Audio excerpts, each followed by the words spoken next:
Welcome to the video lecture series, Culture, Worldview, and Origins. We're Tim and Holly Nyquist. In this series, we had started the series on culture with 21 basic differences between myself and my students, and trying to figure out how to communicate better, how to be a better teacher in communicating with this cultural difference. And now kind of came to realize that those cultural differences influence a lot of thinking patterns, a lot of how we act, how we think, how we interpret, and that is why we have based this series on what Stephen Jay Gould had said, is that there was 4 factors that he listed that were very influential in one's interpretation process as being a scientist. And he said theory, habit, prejudice, and culture were all very strong influencers in the perspective and how one viewed and interpreted the data. So that was a point of interest that we've taken up because we really agreed with him about culture and how culture influences how one thinks. So this series is working off of or applying the concept of culture, that there really are differences between thinking patterns generated, cultivated by a context of where we have grown up, different factors involved. And so this series is a non-Western biblical origin of time. This is lecture number 2, and what we're saying is that we're trying to look at it from the original perspective, the Hebrew perspective on time, and using their parameters, their source of reliable knowledge, which would be Scripture, but not looking at Scripture through a Western perspective, but trying to understand it from their own non-Western perspective. So this is lecture number 2. What we're going to be looking at is a lot of their source of reliable knowledge in this series. So what we're doing is going back to their source, which is the Scriptures. So we're going to be reading a lot of Scripture coming through this. So talking about time, we're going to be looking at time as based in Genesis chapter 1 verse 5, where it says, God called the light day, and the darkness he called night. And there was evening and there was morning one day. Okay, so evening and morning, one day, which in this context, then it's the day has 2 meanings to it, because it says that God called the light day, and the darkness he called night. So the concept of day that the Hebrews understood was daylight. The same kind of concept that we have is that it was daylight, and there was evening and there was morning one day. So there was a cycle. There was evening. Remember that the Hebrew time and the change of day began at sundown, and so that was their new day, where ours is at midnight. It changes from one day to the next. Theirs was at sundown. So that's why it says there was evening and then there was morning one day. So day in this context means 1, the light of day, and 2, it means a cycle of day and night. So a complete cycle. Genesis 1:8. God called the expanse heaven, and there was evening and there was morning, a second day. Genesis 1:12 through 13. The earth brought forth vegetation, plants yielding seed after their kind, and trees bearing fruit with seed in them after their kind. And God saw that it was good. There was evening and there was morning, a third day. Genesis chapter 1, verses 17 through 19. God placed them in the expanse of the heavens to give light on the earth, and to govern the day and the night, and to separate the light from the darkness. And God saw that it was good. There was evening, there was morning, a fourth day. Genesis chapter 1, verses 21 through 23. God created the great sea monsters and every living creature that moves, with which the waters swarmed after their kind, and every winged bird after its kind. And God saw that it was good. God blessed them, saying, "Be fruitful and multiply, and fill the waters in the seas, and let the birds multiply on the earth." There was evening, and there was morning, a fifth day. Genesis 1:26 and verse 31. Then God said, "Let us make man in our image, according to our likeness, and let them rule over the fish of the sea, and over the birds of the sky, and over the cattle, and over all the earth, and over every creeping thing that creeps on the earth."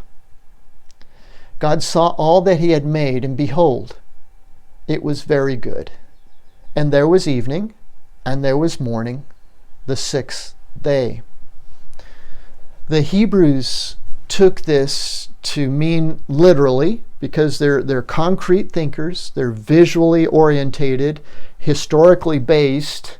So it was a concept to them that it was literally true that it was one day. And summing up each one of those 1 days, we come to 6 days. So after the sixth day, God saw all that he had made, and behold, it was very good. And there was evening, and there was morning, the sixth day. They understood their own scriptures to mean that it was 6 days. We would ask, how could that be in 6 days? Well, the Hebrews lived in an open system, and they believed in a creator God that could do that. And so the question to us probably would be, the question is not, did it happen? But the question is, could it happen? And I think that is an area where a lot of us might struggle with, is because our concept of a closed system would not permit that to happen in 6 days or 1 day. And people look at it and say, or could look at it and say, that's impossible. You can't do all of that activity in 6 days. No, you couldn't in a closed system, but could you do that, or could all that be done in an open system? And so now we're looking at it kind of from a different perspective, and that's why the origin of the debate is kind of like, okay, what is possible? What within our framework, within our theory, prejudice, habit, and culture, what is possible? So that is what we are looking at, is that the Hebrews took this literally as true, 6 days. And what does a day mean? Well, in the first verse, it meant daylight, when there was daylight. And at the end of that same verse, it says, and it was evening, and it was morning, the first day. So the day meant to them was the daylight, and then it meant the completion of a cycle of evening and morning. Darkness and daylight completed, day 1, day 2, day 3, day 4, day 5. Genesis 2, verses 1 through 3. Thus the heavens and the earth were completed, and all their hosts. By the seventh day God completed his work which he had done, and he rested on the seventh day from all his work which he had done. Then God blessed the seventh day and sanctified it, because in it he rested from all his work which God had created and made. That is an explanation. In the previous series on the origin of the universe, we had gone over some factors in that in Exodus chapter 31, where the law is given. It is given by a testimony to Moses, written by the finger of God. And one of the 10 commandments is, you shall observe the Sabbath, because God had created in 6 days, worked 6 days, and rested the seventh. And so the Hebrews were to practice the same cycle. meaning that it was a testimony written by the finger of God given to Moses saying, this is what I did. And you understand that. You understand days, right? Certain number of days and 6 of them, and then stop and rest on the 7th.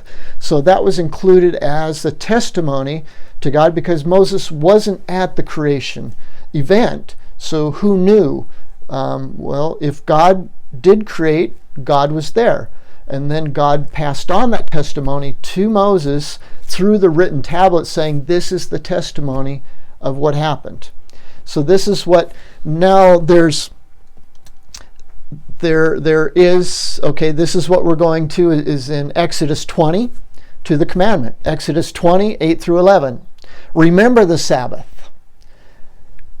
Remember the Sabbath day to keep it holy. 6 days you shall labor and do all your work, but the 7th day is a Sabbath of the Lord your God. In it you shall not do any work. You or your son or your daughter, your male or your female servant, or your cattle or your sojourner who stays with you. For in 6 days the Lord made the heavens and the earth, the sea and all is in them, and rested on the 7th. Therefore the Lord blessed the Sabbath day and made it holy. So this is again is a testimony within the commandments, the 10 commandments of what God had done and what the Hebrews were to observe and why. Because it was a historical event. It's something that is not just a fiction or nonfiction. It is not something that is allegorical to teach a message or a principle. They took it as a historical event, and it was communicated as history. So this is what we're coming to, and this is what we're going to get into the next series. If this is all true, how can that stand up to modern day science? What can be done? And that's what we're going to look at in the next series, various, because this is a 5-part series. This is number 2, so we have 3, 4, and 5 to go. And we're going to touch on those subjects, but always remembering that whatever subject we come to, we're coming to it from a standpoint. We're coming to it from our bias. We're coming to it with our theory, habit, prejudice, and culture. So thank you again for accompanying me, and hope to see you in the next series.